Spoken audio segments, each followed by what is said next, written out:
밀린 월세 좀 줄 수 있겠니? 그날따라 쉽게 나오지 않았습니다. 허름한 방 안, 낡은 옷을 입은 소녀가 고개를 숙였죠. 돈 없어요. 그 한마디에 차가운 표정을 짓던 노인은 잠시 말을 잃었습니다. 그때였습니다. 소녀의 목에 걸린 목걸이를 본 순간 그의 눈빛이 완전히 달라졌습니다. 시간이 멈춘 듯 손끝이 떨렸습니다. 이 목걸이 어디서 난 거니? 잠시 후 노인의 눈가엔 눈물이 맺혔습니다. 그가 왜 울었는지 아무도 알 수 없었죠. 그날 그 목걸이에 숨겨진 이름 하나, 그 이름에 숨겨진 진실은 무엇일까요? 이야기를 시작하기 전에 구독을 눌러주세요. 안녕하세요. 저는 김도연입니다. 올해 72살 중견 건설회사를 운영하고 있죠. 오늘 아침 비서 차부장이 조심스럽게 말을 꺼냈습니다. 회장님, 용산구 그 건물 말인데요. 8개월째 월세가 밀렸습니다. 얼마나 밀렸나? 240만 원입니다. 연락도 안 되고요. 아버지 세대부터 소유해온 낡은 다세대 주택이었습니다. 요즘 같은 시대에 직접 발품을 팔 필요는 없었지만 그래도 눈으로 확인하고 싶었어요. 가보자. 차 부장이 당황한 표정을 지었습니다. 직접 가시겠다고요? 그래, 한번 봐야지. 오후 3시 검은색 세단이 좁은 골목에 멈춰 섰습니다. 4층 건물은 예상보다 더 낡아 있었어요. 외벽 페인트는 군데군데 벗겨져 있었고 1층 상가 셔터는 녹이 슬어 있었습니다. 계단을 오르며 차 부장이 중얼거렸습니다. 여긴 정말 오래됐네요. 콘크리트 계단은 습기로 눅눅했고 형광등은 깜빡거리고 있었습니다. 3층 끝방 앞에서 멈춰 섰어요. 문패에는 302호라고 적혀 있었죠. 똑똑똑. 차 부장이 문을 두드렸습니다. 잠시 후 문이 조심스럽게 열렸어요. 10살 남짓해 보이는 소녀가 고개를 내밀었습니다. 단정한 단발머리에 큰 눈이 인상적이었어요. 누구세요? 목소리는 작았지만 또렷했습니다. 안녕하세요. 저희는 이 건물 관리하는 사람들이에요. 어른은 안 계세요? 소녀가 잠깐 망설이더니 문을 더 열었습니다. 엄마는 일하러 가셨어요. 방 안이 보였습니다. 작은 원룸이었지만 깔끔하게 정리되어 있었어요. 접이식 테이블 위에는 공책과 연필이 가지런히 놓여 있었고 벽 한쪽에는 빨래가 널려 있었습니다. 혼자 있었구나. 네, 엄마 올 때까지요. 소녀는 의젓하게 대답했습니다. 그런데 그 순간 제 시선이 아이의 목에 머물렀어요. 작은 자개 목걸이가 햇빛에 반짝이고 있었습니다. 심장이 쿵 내려앉았어요. 30년 전 아내에게 선물했던 쌍의 목걸이 중 하나였습니다. 정확히 절반이었죠. 그 목걸이. 예쁘죠? 엄마가 주셨어요. 소녀가 목걸이를 만지며 밝게 웃었습니다. 엄마가 아빠 돌아가시기 전에 주셨대요. 아빠가 엄마한테 선물해줬던 거래요. 입안이 바싹 말랐습니다. 아빠 이름이 뭐야? 김준호요. 준호. 7년 전 집에서 내쫓았던 둘째 아들의 이름이었습니다. 다리에 힘이 빠졌어요. 벽에 손을 짚고 균형을 잡았습니다. 차 부장이 놀라며 부축했습니다. 회장님, 괜찮으세요? 소녀가 걱정스러운 눈으로 올려다보고 있었어요. 까만 눈동자 속에서 준호의 어린 시절이 겹쳐 보였습니다. 현관 밖에서 발걸음 소리가 들려왔습니다. 열쇠 소리와 함께 문이 열렸어요. 중년의 여인이 들어섰습니다. 검은색 바지에 회색 카디건을 걸친 모습이었죠. 얼굴은 헬쑥했고 눈가에는 깊은 피로가 서려 있었습니다. 여인이 신발을 벗다가 저를 발견했어요. 그 순간 숨이 멎는 것 같았습니다. 아버님, 목소리가 떨렸어요. 25년이 흘렀지만 여전히 저를 알아보는 며느리였습니다. 유진아, 이분은 소녀가 엄마에게 다가갔습니다. 괜찮아, 유진아. 여인이 아이의 머리를 쓰다듬으며 말했어요. 하지만 시선은 계속 저를 향해 있었습니다. 차 부장이 상황을 파악하지 못한 채 서 있었어요. 회장님, 어떻게? 잠깐 밖에서 기다려. 차 부장이 나간 후 방 안은 조용해졌습니다. 유진이가 엄마 옆에 바짝 붙어 서 있었어요. 수연 씨, 25년 만에 며느리 이름을 불렀습니다. 박수연. 그때도 지금처럼 조용하고 단정한 사람이었죠. 네, 아버님. 준호는 3년 전에 갔습니다. 짧은 대답이었지만 그 안에 담긴 무게가 느껴졌어요. 방을 둘러보았습니다. 벽 한쪽에 약봉지들이 쌓여 있었어요. 기침약, 감기약, 소화제. 테이블 서랍에서 고지서들이 삐져나와 있었습니다. 전기요금, 수도요금, 아이 학용품비까지. 수연 씨가 기침을 했어요. 거칠고 깊은 기침이 한참 계속됐습니다. 엄마 괜찮아? 유진이가 물을 따라다 주었어요. 10살 아이가 엄마를 돌보는 모습이었습니다. 고마워, 유진아. 수연 씨가 물을 마시며 기침을 진정시켰어요. 그러나 얼굴은 더욱 창백해져 있었습니다. 병원은 다니고 있어요? 네. 가끔요. 가끔이라는 말에서 현실이 느껴졌습니다. 병원비가 부담스러워 제대로 치료받지 못하고 있다는 뜻이었죠. 벽에 걸린 달력을 보았어요. 빨간 동그라미가 여러 날짜에 그어져 있었습니다. 병원 진료일이겠죠. 그런데 최근 한 달은 표시가 없었어요. 준호가 어떻게? 교통사고였습니다. 수연 씨의 목소리에 감정이 스며들었어요. 새벽 배송 일을 하다가 비 오는 날이었어요. 가슴이 무너져 내렸습니다. 둘째 아들이 새벽 배송 일을 했다는 사실, 그리고 그렇게 세상을 떠났다는 현실 앞에서 말문이 막혔어요. 그동안 많이 힘들었겠어요. 괜찮습니다. 하지만 괜찮지 않다는 게 방 곳곳에서 드러나고 있었어요. 달아빠진 이불, 테이프로 붙인 의자, 다리, 금이 간 컵들. 유진이가 엄마 곁에서 조용히 서 있었습니다. 아이의 옷은 깨끗했지만 여러 번 빨아서 색이 바랜 티셔츠였어요. 아버님은 어떻게 여기를? 건물 관리 때문에 왔어요. 밀린 월세 이야기를 할 수가 없었습니다. 손녀 앞에서 그런 말을 어떻게 하겠어요? 수연 씨가 고개를 숙였어요. 죄송합니다. 사정이 있어서. 됐어요. 저도 모르게 말이 나왔습니다. 25년 전이 떠올랐어요. 준호가 수연 씨와 결혼하겠다고 했을 때 저는 문벌과 집안을 들먹이며 강하게 반대했었죠. 결국 둘은 집을 나갔고 그 뒤로 한 번도 만나지 않았어요. 고집센 아들이었지만 결국 사랑하는 사람과 함께 살았고 이 예쁜 딸까지 두었더군요. 그런데 그 모든 걸 저는 모르고 살았습니다. 수연 씨가 다시 기침을 했어요. 이번엔 더 심했습니다. 손수건을 입에 댔는데 빨간 얼룩이 살짝 보였어요. 엄마. 유진이가 놀라서 달려갔습니다. 그 순간 모든 게 무너졌어요. 내가 내쫓은 혈육이 이렇게 어렵게 살고 있었다는 사실이. 그날 밤 잠을 이룰 수 없었습니다.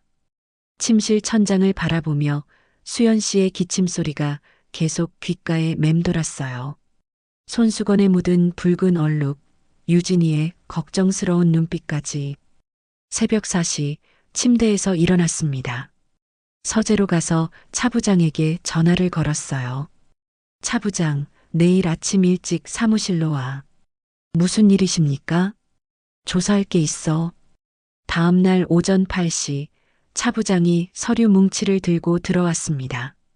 박수연 씨 관련 자료 모두 조사했습니다. 서류를 펼쳐보는 순간 숨이 막혔어요. 폐섬유증 3기, 치료비 월 300만 원. 사채 원금 2,800만 원의 이자까지 합치면 4,200만 원. 그런데 더 충격적인 건 그 다음 페이지였습니다. 김유진, 선천성 심장병 진단. 수술 필요. 수술비는 2,500만 원 정도로 추정됩니다. 페이지를 넘겼어요. 준호의 사망 진단서가 있었습니다. 사망 원인은 교통사고가 맞았지만 그 전에 이미 빚에 시달리고 있었다는 기록도 나와 있었어요. 준호가 왜 빚을 졌나? 아내 치료비 때문인 것 같습니다. 병원비만 1,500만 원 정도 들었고요. 가슴이 먹먹했습니다. 아들이 아내를 살리려고 온갖 일을 다 했구나. 새벽 배송 외에 다른 일도 했나? 네, 주말엔 건설 현장에서 일했습니다. 하루 15만 원씩요. 눈물이 나려고 했어요. 자존심 강한 아들이 그렇게까지 했다는 게 사채업자는 누구야? 이상민이라는 사람입니다.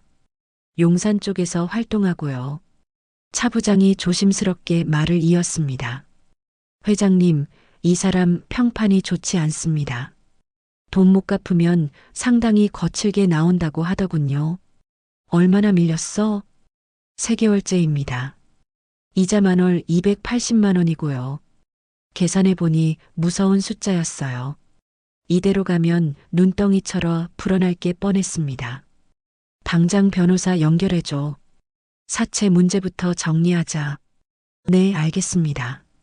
오후 3시 다시 그 건물 앞에 섰습니다. 이번엔 혼자 왔어요. 계단을 오르는데 마음이 무거웠습니다. 문을 두드렸어요. 누구세요? 유진이의 목소리였습니다. 아저씨야, 며칠 전에 왔던. 문이 열렸는데 아이의 얼굴이 평소보다 어두웠어요. 엄마는? 누워 계세요. 많이 아프신가 봐요. 방 안으로 들어갔습니다. 수연 씨가 이불을 덮고 누워 있었어요. 얼굴은 더욱 창백해져 있었고 호흡도 거칠어 보였습니다. 아버님, 수연 씨가 일어나려 했지만 제가 손으로 막았어요. 누워 있어요. 침대 옆 의자에 앉았습니다. 테이블 위에는 약병들이 더 많아져 있었어요. 병원 갔어요? 어제 응급실에 갔다 왔어요. 유진이가 대신 대답했습니다. 엄마가 밤에 숨을 못 쉬어서요. 가슴이 아팠어요. 10살 아이가 엄마를 응급실까지 데려갔다는 얘기였습니다. 수연 씨, 솔직히 말해봐요. 지금 얼마나 필요해요? 수연 씨가 고개를 돌렸어요. 괜찮습니다, 아버님. 괜찮지 않아요. 아이가 이런 상황인데. 한참을 망설이던 수연 씨가 입을 열었어요. 5천만 원 정도면. 치료비만요? 빚도 있고, 유진이 수술비도. 목소리가 점점 작아졌습니다. 일어섰어요. 이상민이라는 사채업자부터 만나야겠다고 생각했습니다. 걱정하지 마세요. 아버님? 준호 아버지가 할 일을 하는 거예요. 현관문을 나서는데 유진이가 뒤따라왔어요. 할아버지? 처음 들어보는 호칭이었습니다. 응? 엄마가 정말 괜찮아질까요? 아이의 까만 눈동자에 불안이 가득했어요. 그 눈빛에서 어린 시절 준호의 모습이 보였습니다. 괜찮아질 거야. 유진이의 머리를 쓰다듬었어요. 작고 부드러운 머리카락이 손바닥에 느껴졌습니다. 계단을 내려오며 휴대폰을 꺼냈어요. 차 부장, 이상민이란 사람과 약속 잡아줘. 오늘 당장. 네, 알겠습니다. 그리고 우리 병원 원장한테도 연락해. 환자 한 명 소개할 거야. 25년 동안 미룬 일을 이제라도 해야겠다고 생각했습니다.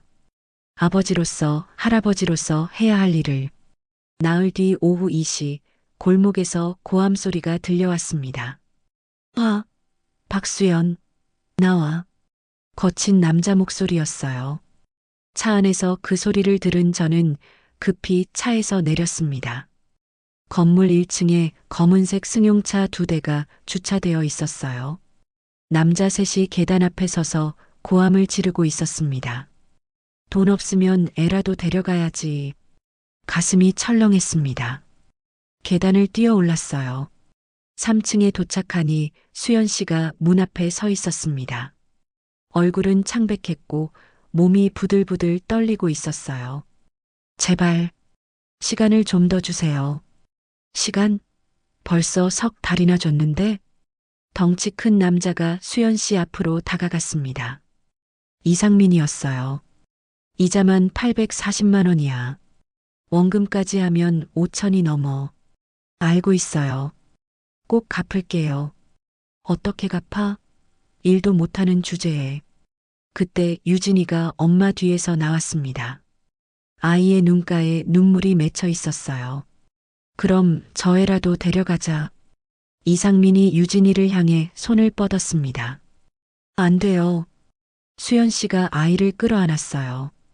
그 순간 저도 모르게 소리쳤습니다. 당장 멈춰. 계단에서 새 남자가 고개를 돌렸어요. 누구야 너? 이 건물 주인이다. 위험 있게 말했습니다. 72년을 살아온 기업인의 권위가 목소리에 실렸어요.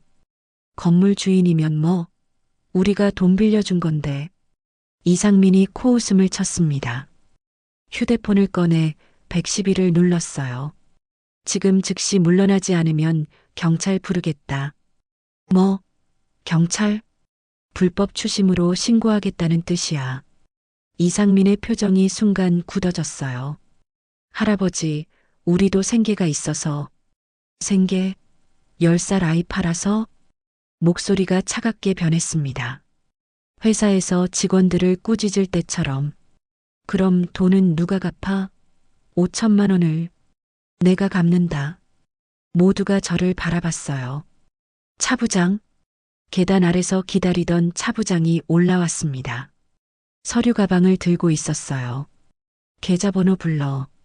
이상민이 당황한 표정을 지었습니다. 진짜 갚는다는 거야? 원금만. 이자는 법정 이자로 계산해서. 차부장이 휴대폰으로 즉석 송금을 시작했어요. 농협 301-1234-5678-90. 이상민. 2,800만 원 송금 완료. 차부장이 휴대폰 화면을 보여줬습니다. 이상민이 자신의 휴대폰을 확인했어요. 입금 알림이 왔는지 눈이 커졌습니다. 진짜 들어왔네? 이제 됐나? 아, 네. 됐습니다. 새 남자가 어리둥절한 표정으로 계단을 내려갔어요. 곧 자동차 문 닫는 소리와 함께 엔진 소리가 멀어졌습니다. 수연 씨가 주저앉았어요. 긴장이 풀렸는지 눈물이 흘러내렸습니다. 아버님, 죄송해요. 정말 죄송해요. 일어나요. 손을 내밀어 수연 씨를 일으켜 세웠어요. 유진이가 저를 올려다보고 있었습니다. 까만 눈동자에 눈물이 가득했어요. 할아버지, 아이가 작은 목소리로 말했습니다. 고마워요. 그 말 한마디가 가슴을 뚫고 들어왔어요. 72년을 살면서 들어본 말 중 가장 따뜻한 말이었습니다. 무릎을 꿇고 유진이와 눈높이를 맞췄어요. 할아버지가 늦어서 미안해. 아니에요. 와줘서 고마워요. 아이가 작은 팔로 제 목을 안았습니다. 따뜻한 체온이 전해졌어요. 25년 만에 품에 안은 혈육이었습니다. 월요일 오전 9시 회사 중역 회의실의 분위기가 살벌했습니다. 회장님, 이번 용산 건물건은 너무 성급한 결정 아닙니까? 상무 박기태가 날카로운 목소리로 말했어요. 50대 중반의 그는 저보다 20년이나 어렸지만 언제나 공격적이었습니다. 재개발하면 50억 이익인데 리모델링하면 10억도 안 나와요. 세입자들 이주비는 생각해봤어? 그것까지 우리가 책임져야 합니까? 다른 임원들도 고개를 끄덕였어요. 이익을 우선시하는 게 기업의 당연한 논리였으니까요. 사람이 먼저다. 짧게 말했습니다. 사람요? 회장님, 감정적으로 판단하시는 거 아닙니까? 박기태의 눈빛이 차갑게 변했어요. 그날 오후 차 부장이 급하게 들어왔습니다. 회장님, 큰일 났습니다. 뭔데? 온라인 기사가 떴어요. 노트북 화면을 보여줬어요. 제목이 충격적이었습니다. 김도연 회장, 회사 자금으로 개인적 지원 의혹. 기사 내용을 읽어보니 더 황당했어요. 사채 대납을 회사 돈으로 했다는 거짓 내용까지 들어 있었습니다. 누가 흘렸을까요? 박기태겠지. 박기태는 예전부터 제 자리를 노리고 있었어요. 이번 기회를 놓칠 리 없었죠. 휴대폰이 계속 울렸습니다. 기자들의 전화였어요. 회장님, 인터뷰 요청이 쏟아지고 있습니다. 다 거절해. 하지만 기사는 계속 퍼져나갔어요. 포털 사이트 실시간 검색어에도 올랐습니다. 수요일 임시 이사회가 열렸어요. 회장님, 해명이 필요합니다. 무엇을 해명해? 개인적 감정으로 회사 손해를 끼쳤다는 의혹 말입니다. 박기태가 서류를 펼쳐놓았어요. 용산 건물만 해도 40억 손실입니다. 주주들이 가만히 있지 않을 거예요.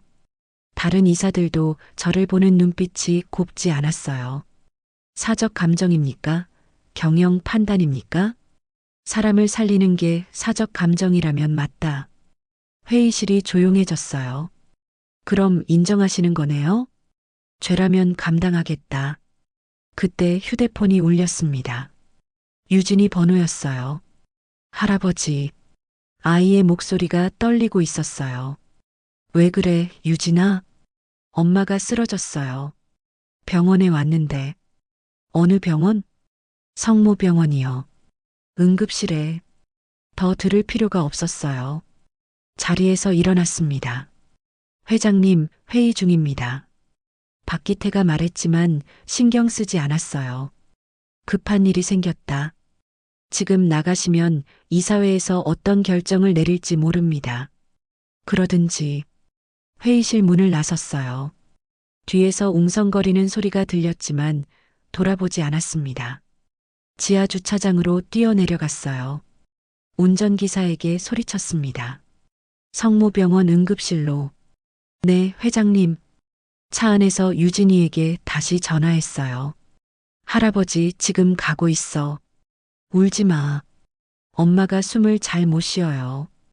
의사 선생님 말씀 잘 들어. 할아버지가 곧 도착할게. 40분 만에 병원에 도착했습니다. 응급실 앞에 유진이가 혼자 앉아 있었어요. 작은 어깨가 떨리고 있었습니다. 유진아. 아이가 달려와 제 품에 안겼어요. 할아버지. 괜찮아. 이제 할아버지가 왔으니까. 의사가 나왔어요. 보호자분이세요? 네. 폐 상태가 많이 악화됐습니다. 당장 입원하셔야 해요. 알겠습니다. 휴대폰에 메시지가 왔어요. 차부장이었습니다. 회장님, 이사회에서 중대한 결정이 났습니다. 빨리 오세요. 메시지를 지웠어요. 지금은 가족이 더 중요했습니다. 응급실 문이 열렸습니다. 의사가 나오는 모습을 보고 가슴이 철렁했어요. 초록색 수술복에 마스크를 벗은 얼굴이 피곤해 보였습니다. 보호자분이세요? 네, 그렇습니다. 환자분 상태가 위급합니다.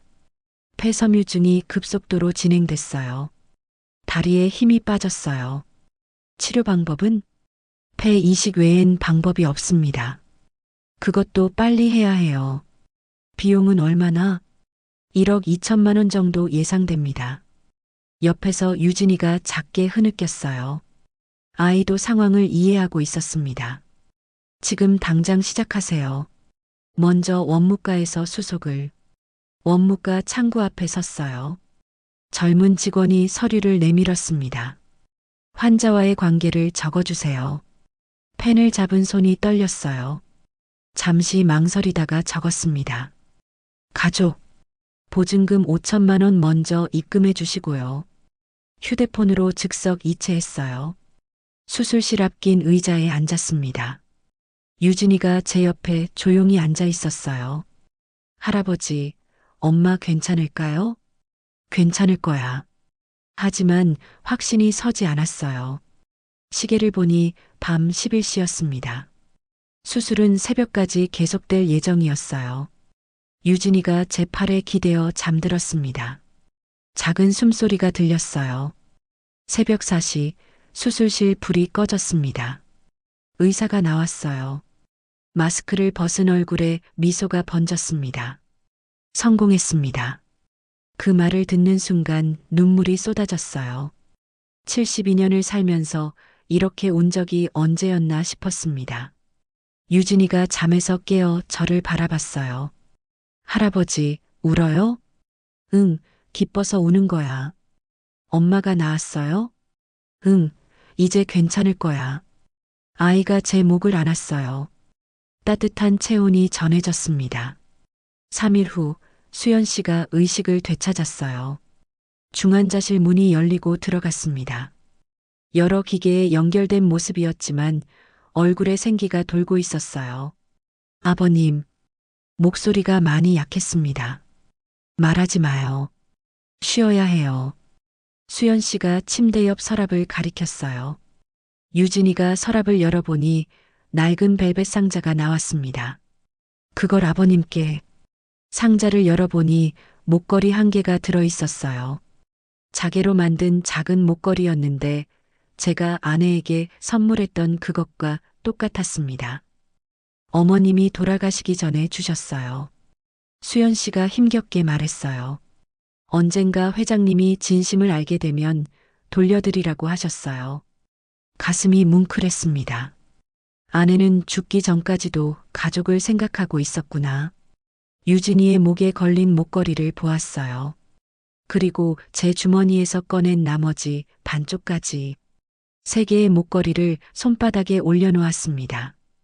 신기하게도 새 조각이 하나의 완전한 문양을 만들어냈어요. 연꽃 모양이었습니다. 원래 하나였구나. 아내가 새 조각으로 나누어 간직했던 거였어요. 하나는 자신이, 하나는 며느리에게, 하나는 저에게.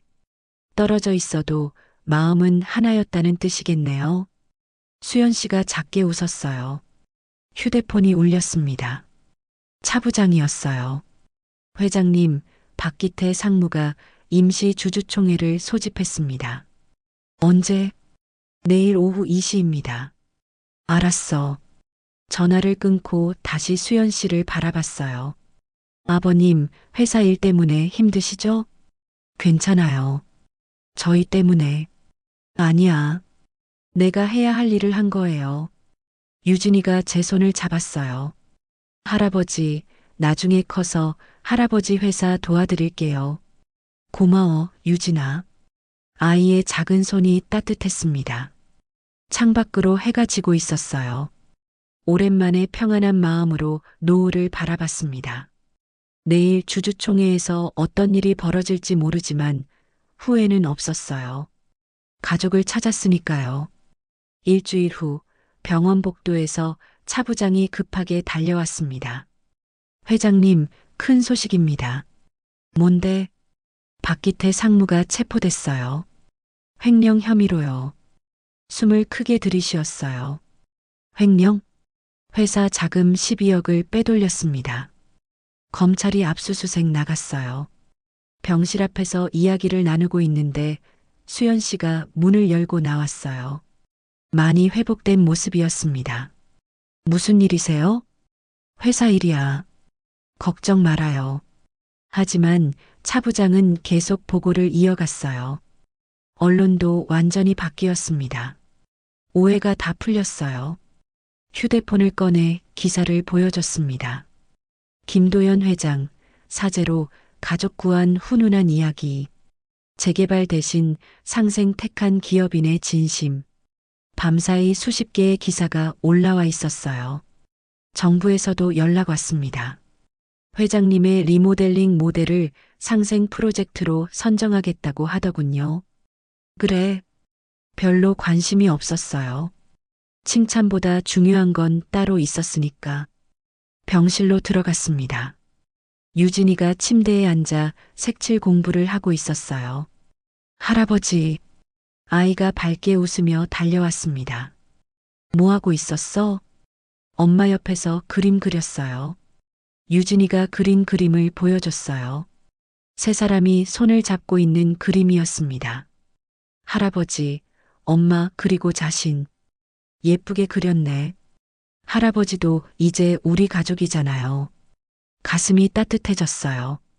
창밖으로 해가 지고 있었습니다. 주황빛 노을이 병실 안을 물들이고 있었어요. 수연 씨가 침대에 기대어 조용히 웃고 있었습니다. 얼굴에 생기가 많이 돌아왔어요. 아버님, 정말 죄송해요. 저희 때문에 이런 일까지. 무슨 소리야? 내가 해야 할 일을 한 거예요. 25년이나 연락하지 못했는데. 그건 내 잘못이야. 유진이가 제 옆에 앉았어요. 할아버지, 우리 이제 계속 같이 살 수 있어요? 물론이지. 정말요? 할아버지가 거짓말하겠어? 아이가 활짝 웃었어요.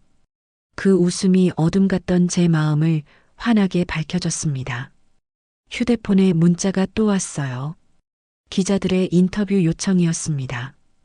회장님, 인터뷰 요청이 너무 많습니다. 차 부장이 말했어요. 다 거절해. 하지만 좋은 기회인데요. 내가 한 일은 당연한 거야. 떠들 필요 없어. 차 부장이 고개를 끄덕였어요. 병실 안이 조용해졌습니다. 유진이는 수연 씨 손을 잡고 있었고 수연 씨는 편안한 표정으로 눈을 감고 있었어요. 이런 평범한 일상이 얼마나 소중한지 이제야 알겠었습니다. 25년 전 체면과 자존심 때문에 가족을 포기했던 어리석은 선택이 떠올랐어요. 하지만 이제는 다릅니다. 창밖 노을이 점점 짙어지고 있었어요. 72년을 살면서 처음으로 마음이 평안했습니다. 가족이 있으니까요. 할아버지, 배고파요. 유진이가 말했어요. 뭐 먹고 싶어? 엄마랑 할아버지랑 같이 밥 먹고 싶어요. 그럼 나가서 먹을까? 엄마 괜찮아요? 수연 씨가 고개를 끄덕였어요. 조금씩 걸어 다녀도 된다고 하셨어요. 세 사람이 함께 병원 식당으로 향했습니다. 복도를 걸으며 생각했어요. 진짜 성공이 무엇인지 이제야 알겠다고. 그럼 오늘 이야기는 여기까지입니다. 영상을 시청해주신 모든 분들 고맙습니다. 구독과 좋아요 부탁드립니다.